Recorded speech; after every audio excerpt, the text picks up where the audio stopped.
So hey guys, welcome back to my channel. This side Sumit Maiti, CA final student and YouTuber. I hope आप लोग पढ़ रहे होंगे। अब तो यार एग्जाम में बहुत ही कम टाइम बाकी है, तो आप लोग की तैयारी अच्छे से चल रही होगी।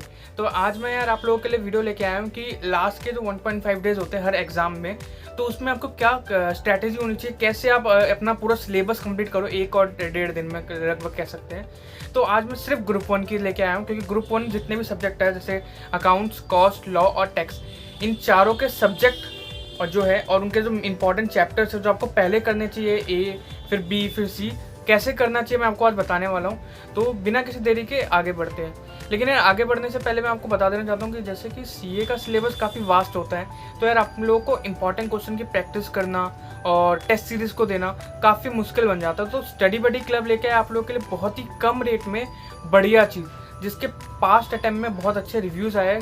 कुछ बच्चे ऐसे हैं जिनके 3-4 अटैम्प्ट नहीं निकल रहे थे एग्ज़ाम, उनको स्टडी बडी क्लब ने निकाल के दिया है। और इतना ही नहीं, उनके एग्जाम्शन आया है। तो बहुत ही कम रेट 2000 से लेकर 3000 के बीच में आपको ग्रुप 1 और ग्रुप 2 मिल जाएगा।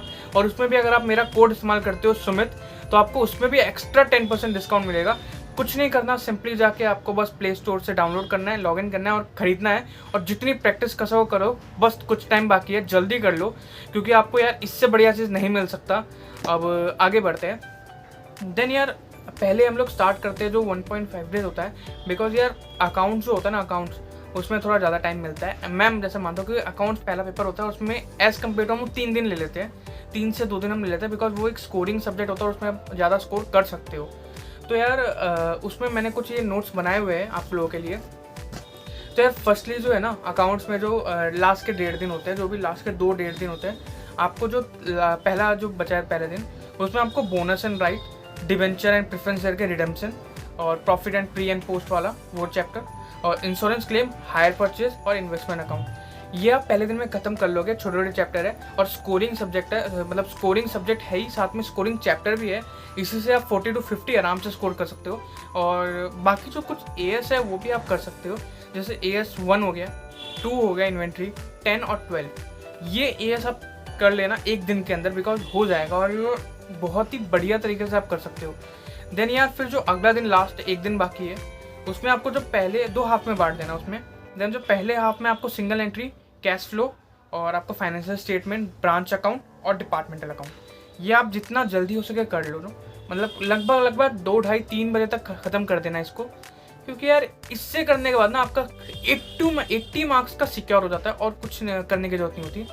देन यार लास्ट आपको मूव करना पड़ेगा अकाउंटिंग स्टैंडर्ड, जो बचे हुए अकाउंटिंग स्टैंडर्ड है उसको खत्म करना है। जैसे 13 हो गया, 16 हो गया, ये 2 बचते हैं मेनली जो आपको ख़त्म करना है। और फिर यार क्या करना है ना कि रात को सोने से पहले या कुछ टाइम पहले टाइम निकालो, 3 घंटे का टाइम, और उस टाइम पे क्या कर सो ना, एक पेपर सॉल्व कर दो, पीवाई को सॉल्व कर दो, एक जो भी आपने बचा के रखा कि भाई इंपॉर्टेंट है, ये कर सकता है, या तो एमटीपी सॉल्व कर दो, उस टाइम के एमटीपी सॉल्व कर दो।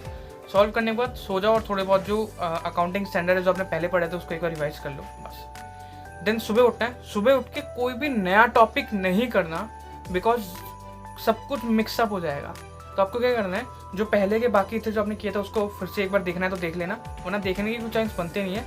और हो सके जो भी अगर आपको बचता है वो कर लेना थोड़े बहुत, जैसे अकाउंटिंग स्टैंडर्ड का कुछ पार्ट रहता था वो कर लिया आपने, और कुछ भी नया टॉपिक कुछ मत करना। देन हो सके तो एक और पीवाई को सॉल्व कर लो, बिकॉज ना उस टाइम में वार्म अप हो जाता है।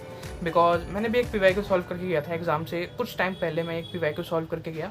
एग्जाम के टाइम पे माइंड और तेज़ी से चल जाता है, उससे क्या होता है, ये आपका 1.5 दिन का रहेगा, अकाउंट्स में आप इतना कर लोगे।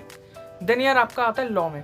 लॉ में यार जो पेपर देके आओगे अकाउंट्स के, आधा दिन रहेगा, आधे दिन में कुछ भी करके अदर लॉ खत्म कर देना। अदर लॉ कुछ भी करके आपको खत्म करना है। और अदर लॉ में भी अगर मैं बताता हूँ कि अदर लॉ में आपको क्या करना चाहिए पहले, तो अदर लॉ में आपको पहले तो इंडियन कॉन्ट्रैक्ट एक्ट कंप्लीटली करना, मस्ट करना। देन नेगोशिएबल और बाकी जो जीएसए इंटरप्रिटेशन वो करना है तो करना, बिकॉज मैंने नहीं किया था वो दोनों चैप्टर को हाथ ही नहीं दिया था मैंने, ना स्टार्टिंग से लेकर लास्ट तक मैंने 2 चैप्टर हाथ ही नहीं दिया था। तो आपको करना है तो कर लेना, बिकॉज आपको कर लेना चाहिए अगर आपका प्रिपरेशन उतनी स्ट्रांग नहीं है तो, अगर आपने किया हुआ है तो अदर लॉ खत्म हो गया। देन जो अगले दिन है अदर लॉ को हाथ मत देना, जो कंपनी लॉ है उसमें जाना। कंपनी लॉ में क्या करना, कंपनी लॉ में पहले इंपॉर्टेंट चैप्टर कर लेना, जैसे कि मैनेजमेंट हो गया, एडमिनिस्ट्रेशन वाला, ऑडिट एंड ऑडिटर वाला हो गया, declaration and payment of dividend हो गया, अकाउंट ऑफ कंपनी। यार इतना सॉल्व करके ना, इतना जो इतनी प्रैक्टिस, इतना रिवीजन करने के बाद आपको आराम से 30 to 40 मार्क्स वहीं मिल जाते हैं। अदर लॉ को छोड़ के, अदर लॉ में तो अलग मिलता है, अदर लॉ 40 मार्क्स का है और कंपनी लॉ 60 मार्क्स का है। इतना अगर कंपनी लॉ में कर लोगे तो 25 से 30 मार्क्स तक में कहीं नहीं गए, ठीक है। देन आपको बाकी जो बचे छोटे मोटे चैप्टर उसको आपको रिवीजन करना बाद में। फिर एक बार MTP देख लेना, रात को सोने से पहले MTP RTP एक बार देख लेना बस, क्योंकि वो देखने का ही होता है, ठीक है। तो एज सच लॉ में उतना कुछ होता नहीं है, लॉ में इतना कुछ बताऊंगा भी नहीं मैं। देन मिलते हैं कॉस्ट में, बिकॉज कॉस्ट एक स्कोरिंग सब्जेक्ट होता है। ग्रुप 1 में 2 सब्जेक्ट होता है, स्कोरिंग, अकाउंट्स एंड कॉस्ट। तो यार कॉस्ट में आपको क्या करना चाहिए, कॉस्ट में यार आप लोग मेजरली जाना, जो पहले 0.5 डेज होते हैं उसमें आपको छोटे छोटे चैप्टर उठाने हैं। छोटे छोटे चैप्टर मीन्स जिसमें आप स्कोर अच्छा कर सकते हो और छोटा भी है, जैसे कि मटेरियल कॉस्ट हो गया, लेबर कॉस्ट हो गया, ABC कॉस्टिंग और ओवरहेड। ABC कॉस्टिंग और ओवरहेड को मैंने इसलिए साथ में रखा है क्योंकि ये दोनों ना एक जैसे चैप्टर है। ABC कर लोगे तो ओवरहेड कर लोगे, ओवरहेड कर लोगे तो ABC कर लोगे, इसलिए इसको साथ में खत्म करना, बात के लिए मत रखना, इसको साथ में खत्म करके रख देना।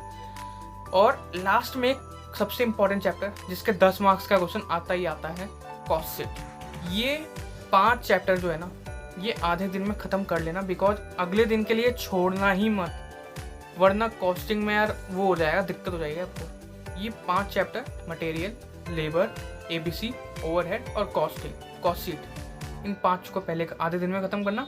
देन जो अगला एक दिन बाकी रहेगा उसमें आप सर्विस कॉस्टिंग, स्टैंडर्ड कॉस्टिंग, जो लाइन वाइज ही कह रहा हूँ उसको मैं, service costing, standard costing, marginal और बजट कंट्रोल, और लास्ट में अगर टाइम बचे तो JPBP कर लेना, joint product and by product. इसको करने के बाद आपका कॉस्टिंग का डर खत्म हो जाएगा कि कॉस्टिंग में पास हूँ, और पास क्या एग्जाम्शन के साथ पास हूँ।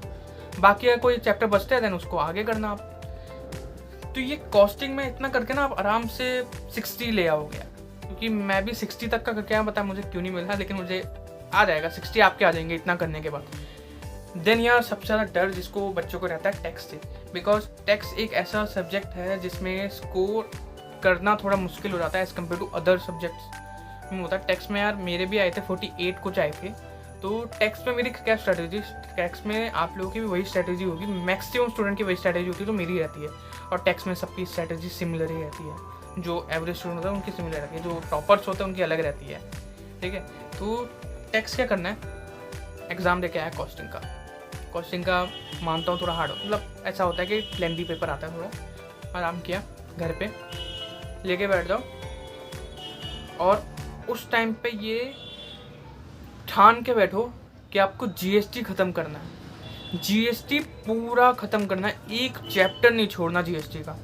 और GST के जो इंपॉर्टेंट क्वेश्चन आपने टिक करे होंगे उसको दोबारा देखना है, और एक चैप्टर नहीं छोड़ना GST में, बिकॉज GST 40 मार्क्स का आता है, GST में आपके 30 तक आ सकते हैं। ये बात अलग है मेरे कम आए थे, बट क्योंकि हमारा हार्ड आया था GST का पेपर इस बार का, लेकिन आपके 30 तक आ सकता है, क्योंकि मैंने बहुत सारे पेपर सॉल्व किए थे उससे पहले, और मेरे हर पेपर में GST में 20, 25, 30 तक आए हैं। तो आपके GST में बहुत अच्छे तरीके से मार्क्स आ सकते हैं। और अगर GST में भी अगर मैं बोलूँ कि क्या क्या करना है आपको, तो पहले एग्जाम्शन, वो तो मस्ट है करना, ITC, charge of GST, supply of GST, और हो सके तो पहला वाला चैप्टर भी पहले ही कर लेना, बिकॉज वो भी छोटा मोटा चैप्टर, मतलब मुश्किल से आपको उसमें आधा घंटा भी नहीं लगेगा, वो ऐसा चैप्टर है।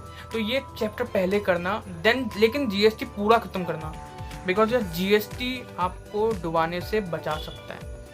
उसके बाद आप अगले दिन अगर कभी भी GST का पेपर आपका रह जाता थोड़ा बहुत, कि नहीं हो रहा GST का, थोड़ा बहुत रह गया कि सोचने वाले 1-2 चैप्टर रह गए, अगले दिन GST को हाथ मत देना, अगले दिन GST को बिल्कुल हाथ मत देना। वार्निंग दे रहा हूँ ये चीज़ में कि GST को हाथ दोगे तो फंस जाओगे।